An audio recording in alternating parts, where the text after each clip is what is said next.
रहे कि कृपया पानी का व्यवस्था करें। हे माँ गंगा, तुम्हारे किनार में खड़ा हो करके हाथ जोड़ करके विनती करता हूँ। हे माँ गंगा, 7 समुद्र को पार कर देना। समुद्र के किनारे पर दैत्य का पहरा पड़ रहा है, उसे बचाते हुए पारे उतारी दिहाई।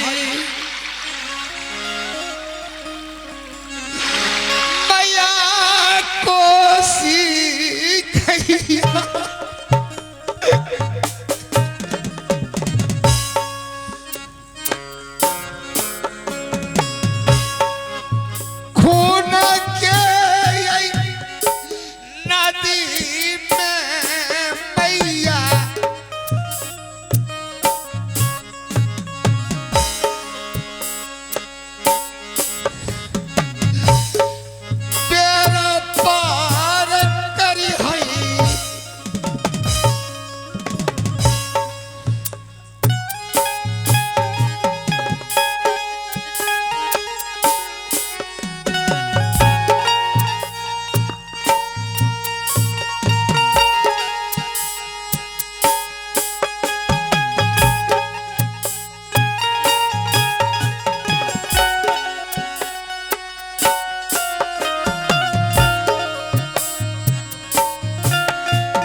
फंस गया।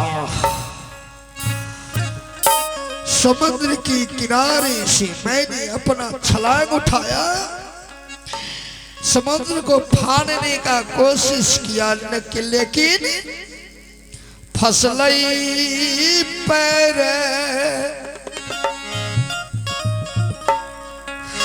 खून के नदी में या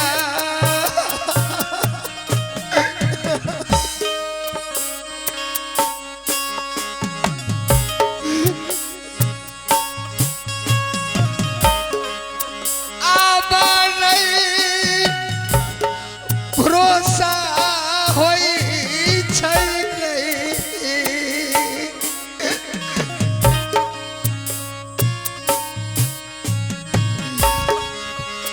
कल का पूरज भई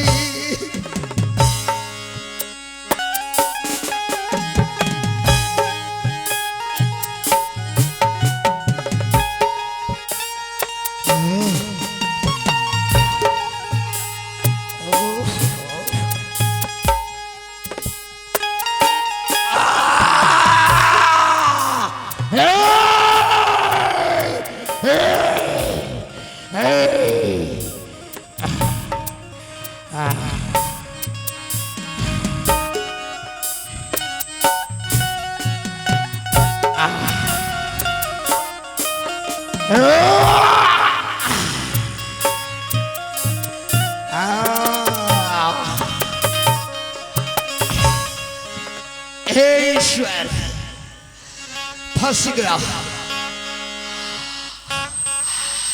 साला राक्षस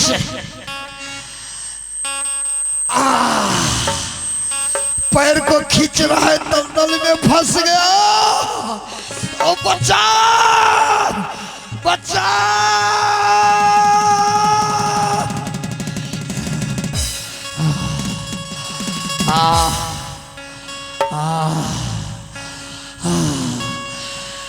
ए भाभी सोना,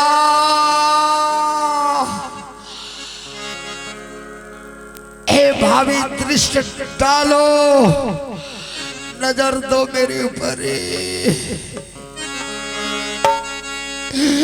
मेरे मेरे समझावत रही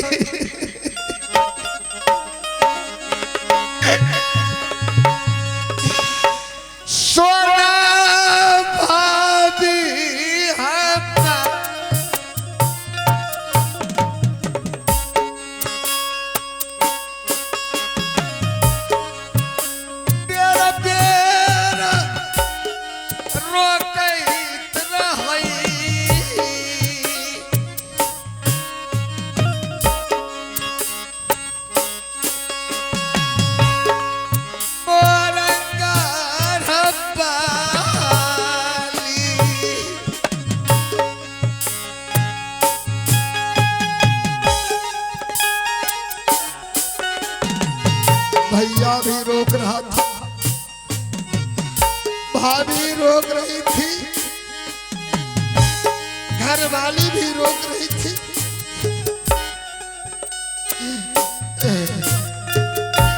जाए कंचन, मैं तो जान रहा था कि मैं वापस नहीं आऊंगा।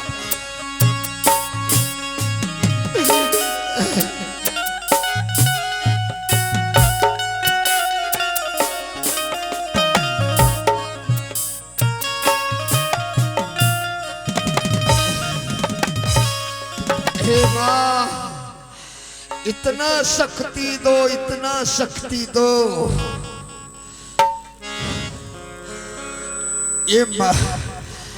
ये दैत्य शरीर को चिबाने के लिए चढ़ रहा है, मैं लेकिन इसे छोड़ूंगा नहीं। इतना शक्ति दो कि मैं इसे कलेजा पर अपना तलवार मार करके चीर करके निकल जाऊंगा।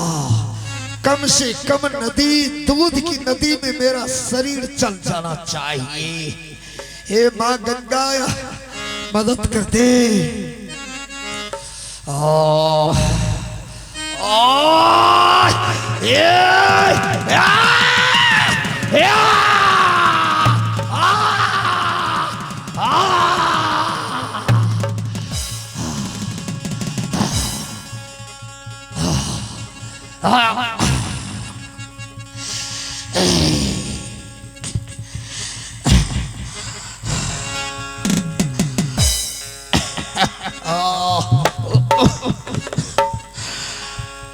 कष्ट कते का सहमई